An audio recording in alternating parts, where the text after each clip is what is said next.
The first thing you need to understand about suburban HOAs is this. They don't start with power. They start with permission. Permission from people who are too busy, too polite, or too exhausted to fight back. And that's exactly what Cordelia Blackstone counted on the morning. She decided to call the police on me for parking in my own driveway. He's blocking public property. Arrest him immediately. Her voice cut through the quiet morning like a fire alarm inside a library. I don't care if he claims this is his driveway.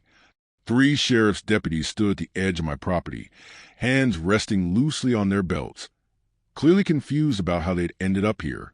One of them looked like he hadn't even finished his first cup of coffee yet. I stood barefoot on concrete, wearing flannel pajama pants and an old Northwestern hoodie, a mug of coffee steaming in my hand. The smell of Colombian roast mixed with fresh-cut grass and that faint chemical sweetness HOA neighborhoods always seem to have. Fertilizer, mulch, and money. Cordelia Blackstone stood 10 feet away, arms crossed, lips curved into a smirk that told me everything I needed to know. She thought she'd already won. 6 months earlier, I'd moved into Meadowbrook Commons believing I'd finally found peace. That was my first mistake. Meadowbrook was a kind of gated North Carolina community real estate agents described using words like exclusive, prestigious, and immaculately maintained. Translation: perfectly trimmed lawns, identical mailboxes, and monthly HOA fees higher than my rent had been in Chicago. Fresh mulch lined the walkways. Sprinklers whispered non-stop like the neighborhood was breathing. Every blade of grass looked measured. Every fence aligned within a hair's width. The house itself smelled like new paint and fresh starts. End-unit townhouse. Quiet. No shared driveway. No drama. I was 44, newly divorced, and exhausted. My name is Garrett Wolfson. Mechanical engineer by training. Patent attorney by experience. For 8 years, I made my living tearing apart million-dollar contracts and finding the one sentence that could ruin someone's entire position of authority. After my divorce, 18 brutal months of motions, affidavits, and legal warfare, I wanted nothing to do with conflict ever again. I wanted coffee on quiet mornings. I wanted anonymity. I wanted to be left alone. That lasted exactly 5 minutes. My driveway was standard. Single car, 18 feet from garage door to sidewalk, built to original developer specifications in 2020. When I parked my Subaru after a grocery run, the rear bumper extended about 14 inches past the garage threshold and into the public easement, which is completely normal. Public easements exist for that exact reason. Vehicle overhang, sidewalks, utilities. Municipal code allows it. Always has. I knew that. Cordelia Blackstone also knew that. She just didn't care. She appeared like a ghost a moment I set down the grocery bags. Platinum blonde bob. Designer athleisure outfit that probably cost more than my monthly utility bill. Leather portfolio tucked under her arm like a weapon. Her perfume hit before her voice did. Sharp, expensive, aggressive. The kind of scent that announces dominance before conversation. That vehicle violates our community aesthetic standards, she said, without introducing herself. I turned slowly, coffee still in my hand. It's my driveway. She smiled. Thin, predatory. Section 14.7 requires complete containment within designated parking areas. There was just one problem. There was no Section 14.7. I'd read every page of the HOA covenants during closing, front to back. Twice. That section didn't exist. And the moment she said it, my legal instincts flared. I could have corrected her immediately. Instead, I did something much better. I let her keep talking. I'm going to need you to move the vehicle immediately, she continued. Failure to comply will result in enforcement action. I took a slow sip of coffee. Go ahead. Her eyes narrowed. She hadn't expected that. Excuse me? Go ahead, I repeated. Do whatever enforcement action you think applies. For a split second, uncertainty flickered across her face. Then she reached into her portfolio, pulled out her phone, and dialed 911. Right there, on my property. Yes, hello. I need deputies immediately. A homeowner is refusing to comply with residential regulations and is blocking public right-of-way. She said it loudly, theatrically, making sure the neighbors could hear. The dispatch crackled through her speaker. Units en route. She hung up and looked at me like a chess player who just spotted checkmate. I smiled back. 20 minutes later, 3 sheriff's deputies pulled into the cul-de-sac. Sergeant Rodriguez took the lead. Mid-40s. Tired eyes. The expression of a man who knew this call shouldn't exist. "What seems to be the issue?" he asked. Cordelia didn't miss a beat. "He's obstructing public property and refusing to comply with HOA regulations." Rodriguez looked at my driveway, then at my car, then at me. "Sir," I handed him my property survey. He studied it, pulled out his tablet, checked municipal code, walked the easement himself, measured it, twice. 10 minutes passed. Cordelia's smirk started to wobble.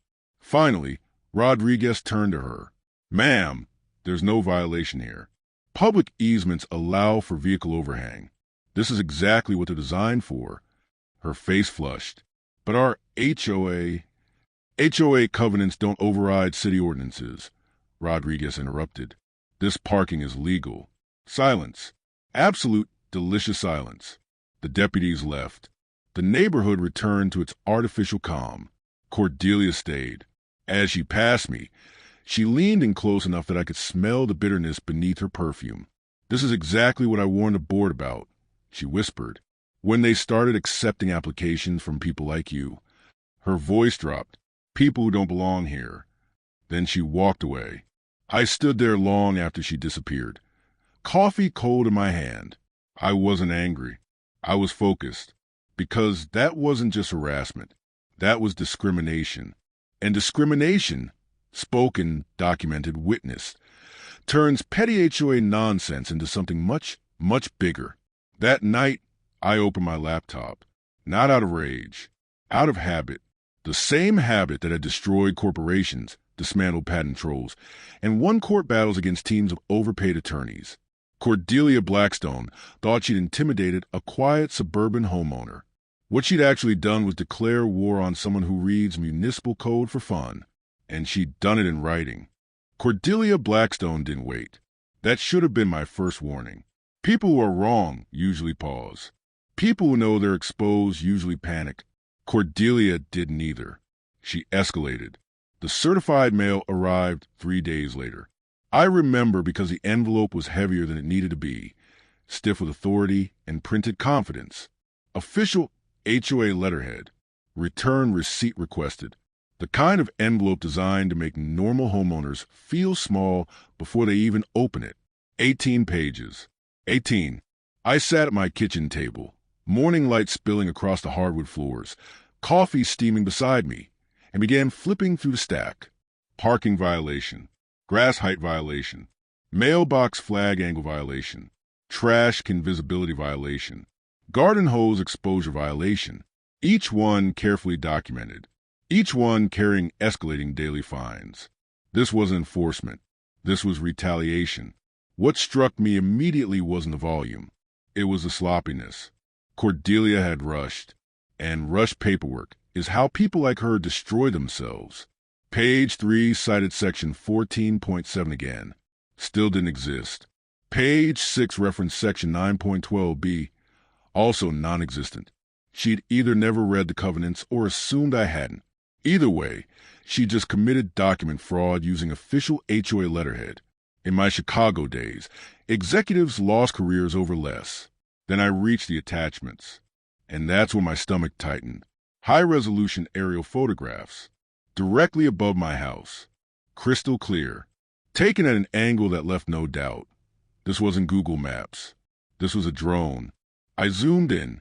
My backyard. My patio. My office window. Photos taken over private residential property. Without permission. In North Carolina, that's not just a civil issue. That's criminal. I leaned back in my chair, letting the implication settle. Cordelia hadn't just harassed me. She'd broken state privacy laws, violated FAA airspace regulations, and documented the evidence herself. The woman had handed me a loaded weapon and helpfully engraved her fingerprints on it. 6 hours later, I filed a formal municipal complaint. Not emotional, not dramatic, just facts. Statute cited. Photos annotated. FAA regulations referenced. Timestamps cross-verified. By 4 p.m., the city issued a cease and desist order to HOA demanding immediate compliance with residential airspace restrictions. Cordelia's drone operation was officially grounded, and that's when she made her second fatal mistake. She doubled down. The knock came the next morning. Code enforcement. Miguel, mid-30s. Polite, confused. Sir, we received a complaint about unlicensed commercial activity and unpermitted structures. I smiled. Come on in. Cordelia had reported my home office as an illegal business operation violating residential zoning. She described it as a commercial enterprise. I showed Miguel my permits, my zoning compliance certificate, my property survey, my office setup, 1 desk, 2 monitors, 0 foot traffic. He measured my shed, checked setbacks, reviewed everything. 15 minutes. That complaint appears to be retaliatory, he said carefully. False reporting carries municipal penalties. Miguel left. Cordelia got cited. That afternoon brought her nuclear option, an emergency architectural review board hearing. She wanted an audience. The community center smelled like cheap air freshener and desperation. Cordelia had assembled her allies, 2 board members who nodded on command, and prepared a 47-slide PowerPoint titled, Maintaining Community Standards. She'd invited the entire neighborhood. This wasn't enforcement. This was a public execution. Or so she thought. Photos of my car from 17 angles. Charts comparing my property to premium standards. Grass height measurements. Parking diagrams. A petition demanding immediate compliance. That's when I noticed it. The signatures. Same pen pressure. Same slant. Same handwriting. She'd forged them. My patent attorney brain practically purred. When my turn came, I stood with a single manila folder. No theatrics. No PowerPoint. Just documents. Board members, I said calmly, I'd like to submit the original 2020 Developer Covenant. Certified copies placed in front of each member. Specifically Section 12.3, granting grandfather parking rights to all pre-existing conforming structures. A man named Frank stepped forward. Surveyor. Worked on the original development. 3 board members' properties, he said, have identical parking configurations. Silence. Then discomfort. Then realization. Board President Robert Chong cleared his throat. Mrs. Blackstone, did you verify the legal basis for these citations? Cordelia stammered. The current standards should apply to everyone. They legally can't apply retroactively, Chong replied. Vote. 4-1 against Cordelia. Formal censure issued. Warning against continued administrative abuse. As neighbors filed out, whispers followed. She's terrorized half the street. About time someone knew the law better than her. Cordelia didn't look at me, but I knew this wasn't over. That night, I watched from my window as she patrolled the neighborhood with a measuring tape and camera, visiting houses, writing notes, punishing anyone who'd supported me. Psychological warfare. Perfect, because while she played dictator, I started thinking like a prosecutor. And prosecutors follow one thing. Money. Cordelia Blackstone's war didn't slow down. It became scheduled. Every morning at exactly 6:30 a.m., the clicking started. Stiletto heels on pavement. Precise. Deliberate. Loud enough to announce authority. I didn't even need to look out the window anymore. My body learned the sound the way soldiers learn artillery patterns. Clipboard. Measuring tape. Camera. And that perfume, sharp, chemical, expensive, cutting through the cool morning air like a warning signal. She documented my house like a crime scene investigator building a murder case. Every single day. But her masterpiece wasn't paperwork. It was sound. The leaf blower started during my first client call. 9 a.m. on the dot. Gas-powered. Industrial grade. Positioned directly beneath my home office window. The noise wasn't random. It was tactical, high-pitched, constant, the auditory equivalent of a dentist's drill, drilling directly into your skull. My client paused mid-sentence. Everything okay over there? Yeah. I said calmly, muted my mic, just suburban freedom. 90 minutes later, the blower stopped at exactly 10:30. 2 p.m. the same day. Project review meeting. The blower screamed back to life. Same spot, same leaves, same pattern. She wasn't cleaning. She was disrupting. And she somehow knew my schedule. That week, the citations exploded. Not one or two. 31 in 8 days. Garden hose visible for 12 minutes past regulation. Mailbox flag angle 15 degrees instead of 12. Trash can visible 37 minutes after pickup. Newspaper delivered 30 seconds early. Each violation carried escalating daily fines. $50, $75, $100. Total after 30 days, $1,350. All issued on official HOA letterhead, and every single one signed by Cordelia. That's when my legal instincts went from alert to screaming, because Cordelia wasn't authorized to issue fines alone. She was using board stationery without approval. In my Chicago days, that was felony document fraud. While she played harassment theater, I documented everything. Time-stamped photos, GPS data, noise level measurements, video recordings. My divorce had taught me one unshakable truth. Emotion loses, documentation wins. Then the rocks appeared. Overnight, decorative landscaping stones placed neatly along our property line. Except they weren't on the property line. They were 8 inches onto my land, claiming territory through landscaping, imperialism by gravel. I confronted her calmly. Cordelia, these rocks are on my property. Please remove them. She didn't even look embarrassed. I've lived here longer than you. Maybe your survey's wrong.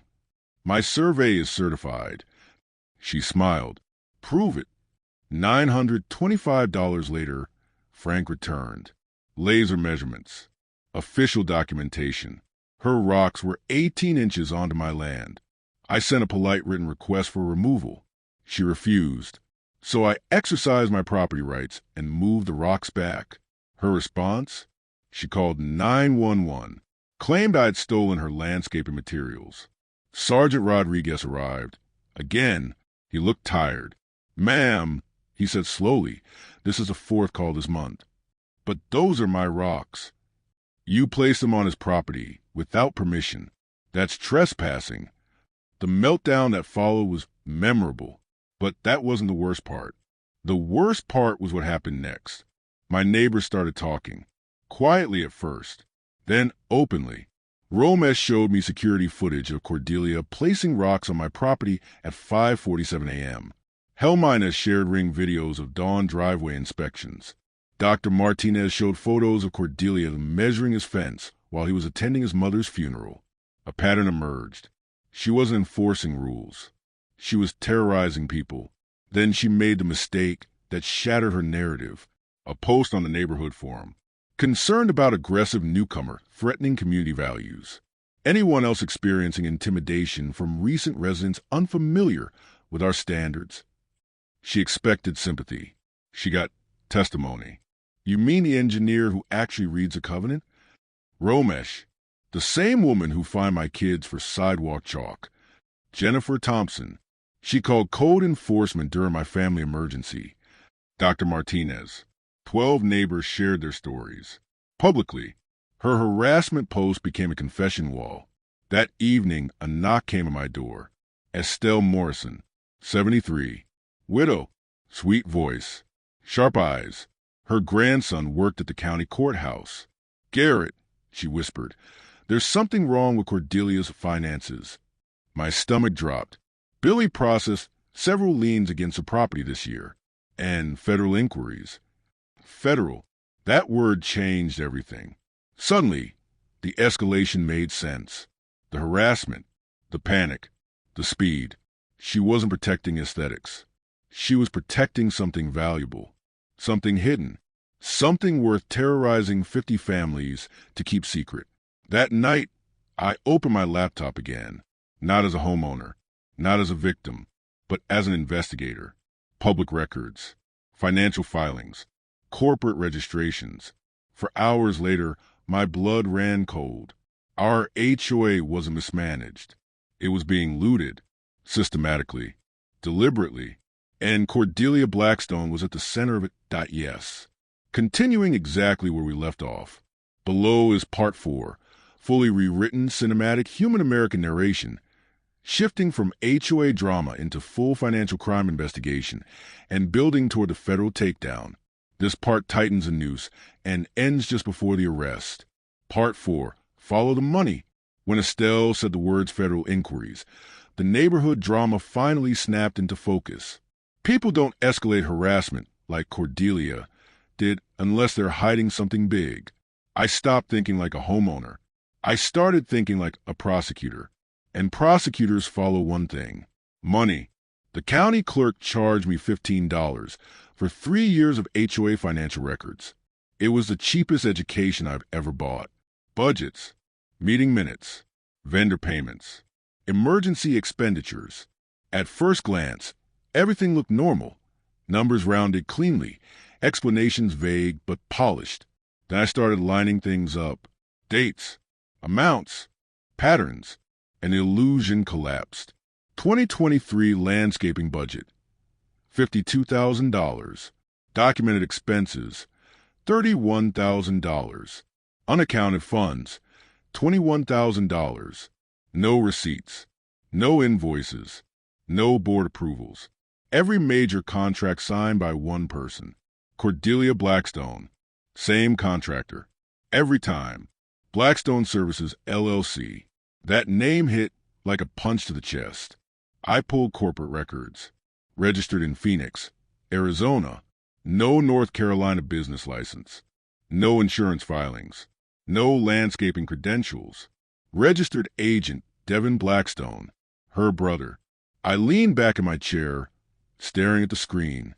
The timing was perfect in the worst possible way. Every time residents questioned HOA expenses, Cordelia launched harassment campaigns, parking citations, fence violations, chalk art fines, noise complaints. Distraction wasn't a side effect. It was a strategy. Bank records confirmed it. HOA payments wired to Blackstone Services. Within days, electronic transfers moved the money again, this time into accounts tied directly to Cordelia's personal finances. Classic laundering, family front company, inflated invoices, interstate transfers, textbook federal wire fraud. Total theft over 24 months, $43,000. That's $843 stolen from every household. College funds, emergency savings, retirement contributions. She wasn't just a bully. She was a thief. The email records sealed it. Municipal transparency laws don't care about your confidence. They care about timestamps. Subject: Carolina Project Adjustment, urgent. From Devin to Cordelia. That engineer neighbor asking questions. Maybe time to wrap up the Carolina gig. Her response made my hands shake. One final score. Create major sinkhole emergency. $18K immediate approval. Then we'd disappear. They were planning another theft, right in front of the entire neighborhood. That's when I made the call. Agent Sarah Haven, former colleague, FBI Financial Crimes Unit, Charlotte Field Office. She reviewed my evidence package in silence. Then she smiled. Garrett, this is federal wire fraud with perfect documentation. How fast do you want to move? By that afternoon, the case had teeth. Wire fraud, mail fraud, interstate conspiracy, racketeering, minimum sentencing exposure. 15 years. Cordelia didn't know it yet, but her harassment campaign had turned into a federal career-defining prosecution. Meanwhile, she was unraveling. BMW repossessed. Again. Chain smoking on her porch. Nervous pacing during phone calls. Her perfume replaced by cigarette smoke and panic. She called the sheriff again, claiming I was stalking her. Rodriguez shut it down. Ma'am, documented complaints aren't stalking. Stop calling us. Federal timing mattered. Thursday night's HOA meeting. The planned sinkhole emergency. If she succeeded, she'd flee. If we waited, justice would be delayed. Agent Haven didn't hesitate. We arrest her, during the meeting. That night, I prepared documentation packages for every family. Exact dollar amounts stolen, restitution projections, insurance coverage confirmations.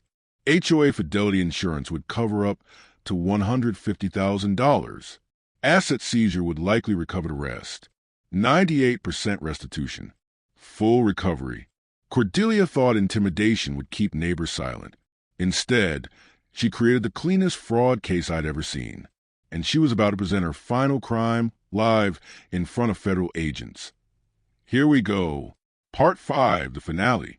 Cinematic, human, clean, and decisive.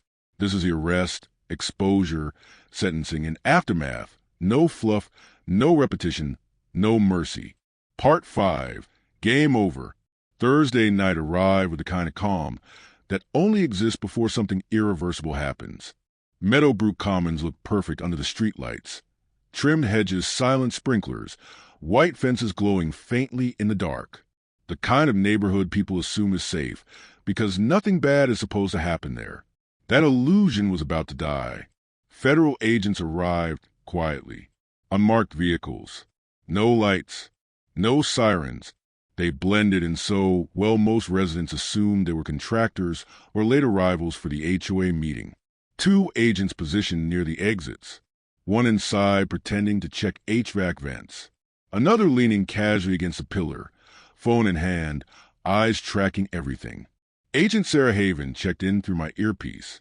Target arriving in 5. Cordelia pulled up in a rented Mercedes.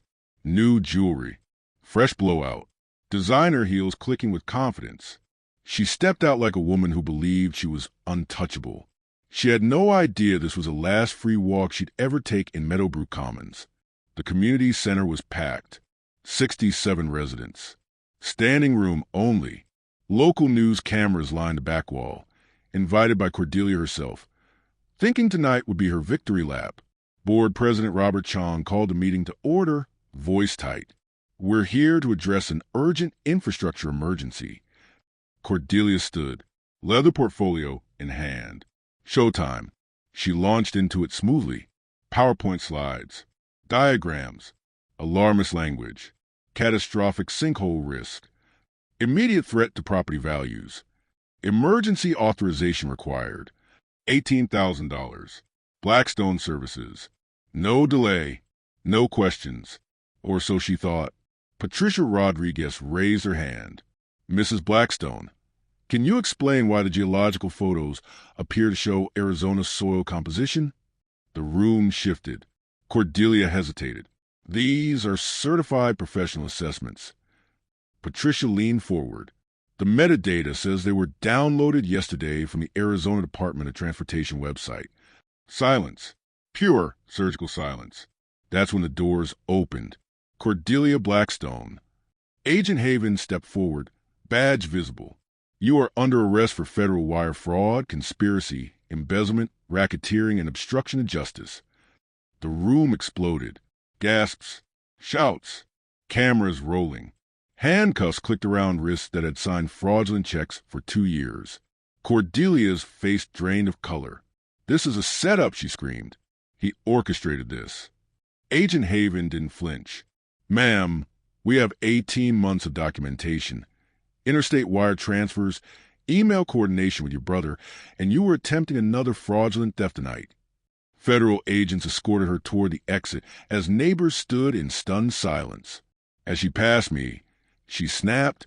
You don't belong here, she hissed. People like you ruin communities. I stood, walked to the microphone, spoke calmly. You were right about one thing.